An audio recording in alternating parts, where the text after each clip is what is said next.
Chapitre 1. C'est un bon jour d'été. Ophélie se prépare pour sortir avec son père. Il lui avait dit « Je vais t'emmener dans un endroit que tu ne connais pas ». Ça l'intriguait. Après tout, elle venait d'apprendre l'existence de la magie. Ophélie a 15 ans. Elle doit donc rentrer en 4e secondaire. Mais son père lui avait dit qu'elle devrait changer d'école. « Allez, en voiture. J'arrive, papa. » Ils partirent et arrivèrent dans un bar, appelé le Chaudron Baveur. Son père dit bonjour à la serveuse et passa derrière le comptoir. Ophélie et lui se stoppèrent en face d'un mur de briques. « Que faisons-nous ici ?»« Tu vas voir, » lui répondit son père. Le père d'Ophélie tapa sur certaines briques avec ce qui ressemble à une baguette. Les briques se mirent à bouger, ce qui fit sursauter la jeune sorcière. Nous voici au chemin de traverse. Les yeux d'Ophélie s'écarquillèrent. Jamais elle n'avait vu d'endroit aussi vivant. Elle vit son père avancer. Elle fit donc de même. « Alors, voici ta liste de fournitures. » Son père lui tendit un parchemin. Elle lut la liste, sans vraiment comprendre le sens des phrases du type. 3 robes de travail noires, boîte de fioles en cristal avec support, chaudron en étain taille 2, modèle standard. Heureusement que son père était là. « Allez, viens, on va aller voir tout ça. J'arrive. » Ils se dirigèrent vers une boutique qui s'appelait Ollivander. Ils entrèrent dans la boutique, mais le père d'Ophélie s'arrêta à l'entrée et dit à sa fille « Je reviens, reste ici. » Il partit, laissant Ophélie seule. « Je ne rêve pas ? Serait-ce bien Ophélie Belleville ?»« C'est bien moi, » répliqua-t-elle en rigolant. « Venez ici, s'il vous plaît. » Il désigna l'avant du comptoir. Elle s'avança. Le vendeur lui tendit une baguette. Baguette en bois de sombre, avec plume de griffon, 22 cm.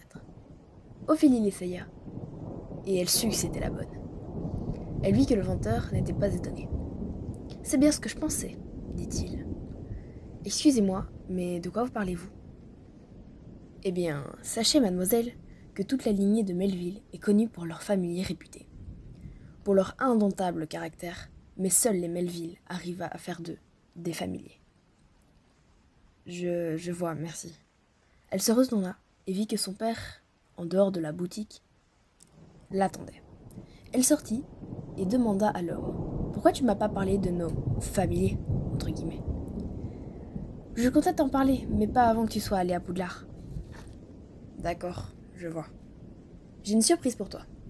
Mais tu ne la verras que quand tu seras arrivé à Poudlard. Mais... Pas de mais. Ophélie et son père rentrèrent chez eux. La rentrée allait se passer 2 jours plus tard. Ellipse. Aujourd'hui, c'est la rentrée. Je me demande comment ça va se passer. Ophélie, on y va. J'arrive. 30 minutes plus tard, ils arrivèrent à la gare. Ophélie était de plus en plus stressée. Son père se dirigeait vers une des colonnes de la gare et dit « Nous y sommes. »« Papa, tu sais que ce n'est qu'un mur. »« Tu crois ça ?» dit-il en rigolant. Il se dirigea d'un pas rapide vers la colonne et disparut. Choquée par ce qu'elle venait de voir, elle ne sut pas comment réagir. Soudain, son père refit surface et lui tendit son bras. « Allez, viens, dit-il avec un sourire en coin. Sa fille lui saisit le bras et ils avancèrent ensemble. Arrivée de l'autre côté, elle regardait les alentours. Seul un mot lui venait à l'esprit. Magique. Elle regardait les environs et un grand blond retint son attention.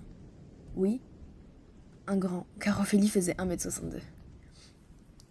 Elle eut directement l'impression de l'aimer, mais lui ne l'avait pas encore remarqué. Après tout, qui irait s'intéresser à une fille blonde comme elle? Ce n'est pas grâce à ses cheveux blonds vénitiens et ses yeux violets qu'elle allait attirer l'attention du blond. « Allez Ophélie, il faut que tu y ailles. »« D'accord, dit-elle. » Elle entra dans le train, cherchant une cabine vide. Mais en vain. Elle s'installa dans une cabine avec une fille brune. Quelques minutes plus tard, quelqu'un les rejoignit. « Salut Dragounet !» dit la fille. « Ne m'appelle plus comme ça, Pansy !» dit le garçon d'un ton énervé.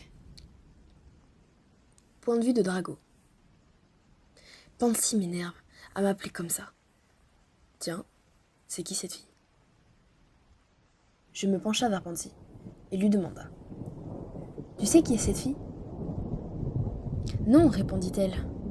Excuse-moi, mais qui es-tu ?»« Je m'appelle Ophélie Melville. Je suis nouvelle à Poudlard. » Mhm. Je vois. Dans quelle maison tu voudrais aller? Tu avais déjà parlé des 4 maisons. Il y a Gryffondor, Serre d'Aigle, Poufsouffle et Serpentard. Je ne sais pas vraiment, dit-elle. Si tu es à Serpentard, tu seras avec nous, dit le garçon. Mais vu ta tête, tu seras à Gryffondor d'office, ajouta la brune. J'avais oublié, pensa Ophélie. Nous n'allons pas tarder à arriver, dit le blond.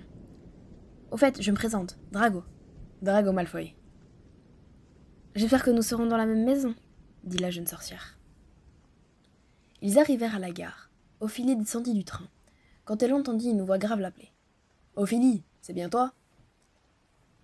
Oui, c'est moi. Pourquoi m'appelez-vous? Moi, c'est Hagrid. Je suis le garde-chasse de l'école. Ton père avait une surprise pour toi, mais ne pouvait pas te la donner tant que tu ne serais pas à Poudlard. Ah oui, c'est vrai. Et donc, dit-elle en riant. Suis-moi, je vais te montrer. Ophélie et Hagrid allèrent jusqu'à une forêt, et le garde-chasse lui dit « Reste ici, je reviens. » « D'accord, répondit-elle en haussant un sourcil. Quelques instants plus tard, Hagrid revint avec un animal immense. « Voici ton cadeau, dit-il avec un sourire. « Qu'est-ce que c'est » demanda-t-elle d'un air interrogateur. « C'est un griffon, répliqua l'homme à la barbe. Mon griffon? Oui, dit-il en rigolant. J'avais oublié que c'était l'emblème de ma famille. Il faut lui trouver un prénom. Vitae. Ça veut dire vivant en latin. C'est un beau prénom. Allez, viens la voir. Ophélie s'approcha de l'animal et commença à la caresser. Il serait temps de rentrer, dit Hagrid. Oui, répondit la fille. Hagrid lui explique que son père avait demandé au professeur Dumbledore de la mettre dans la même classe que les élèves de son âge. Et il l'accepta, à une seule condition. Durant le reste des vacances, le père de la jeune fille devait lui apprendre les années de cours qu'elle avait ratées. Et qu'à la place de faire comme les premières années, elle irait directement dans le bureau du directeur pour savoir de quelle maison elle ferait partie. Hagrid l'emmena dans le bureau du directeur. Professeur Dumbledore arrive dans 5 minutes. La jeune fille acquiesça et attendit.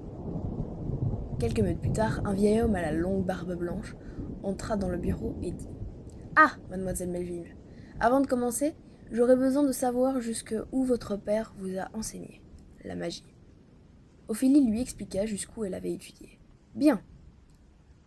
Bien. Tu vas donc rentrer en 4e secondaire. Avec les gens de ton âge, bien évidemment. » « Merci, professeur. À présent, nous allons laisser le choixpeau décider de ta future maison. » « Bien, monsieur. Je vois une force sans égale, une dévotion et une confiance aveugle en ses proches. Être une Serpentard l'aiderait à développer son potentiel. Cependant, être une Gryffondor l'aiderait à développer son potentiel et son talent avec les animaux. Il marquait une pause avant de poursuivre. « Gryffondor !» Les yeux de la jeune fille s'écarquillèrent, pensant à ce que lui avait dit le blond. « Bien, le dîner va bientôt commencer. Va rejoindre la grande salle. Et fais-toi des amis. »« Oui, professeur, » répondit la jeune sorcière. Elle se dirigea dans la salle et chercha le blond du regard, mais ne le vit pas. Après 3 minutes à rester figée, elle se dirigea vers la table des Gryffondors. « Hey, des nouvelles ?»« Oui. Tu t'appelles comment ?»« Ophélie. »« Enchantée, Ophélie. Moi, c'est Hermione. Je te présente Harry, Ron et Ginny. »« Salut tout le monde !» Durant le repas, Ophélie expliqua pourquoi elle n'arrivait que maintenant à Poudlard. Sinon, vous savez où est un dénommé Malfoy ? Crois-moi, ce n'est pas une bonne fréquentation, dit le brun à la cicatrice. Pourquoi ? Demanda la blonde. C'est un crétin arrogant, ajouta le roux. Je viens de le voir sortir seul, dit la brune. Ophélie se leva et se précipita vers la sortie, pour espérer croiser le blond. En vain. Après 20 minutes de recherche, elle abandonna et s'asseyait sur un escalier. « Pourquoi tu me cherches ?» Ophélie se retourna d'un seul coup et dit « Bah, je voulais juste te parler. »« Je n'ai rien à te dire, » dit le jeune homme d'un ton glacial. « Tu es à Gryffondor et moi à Serpentard.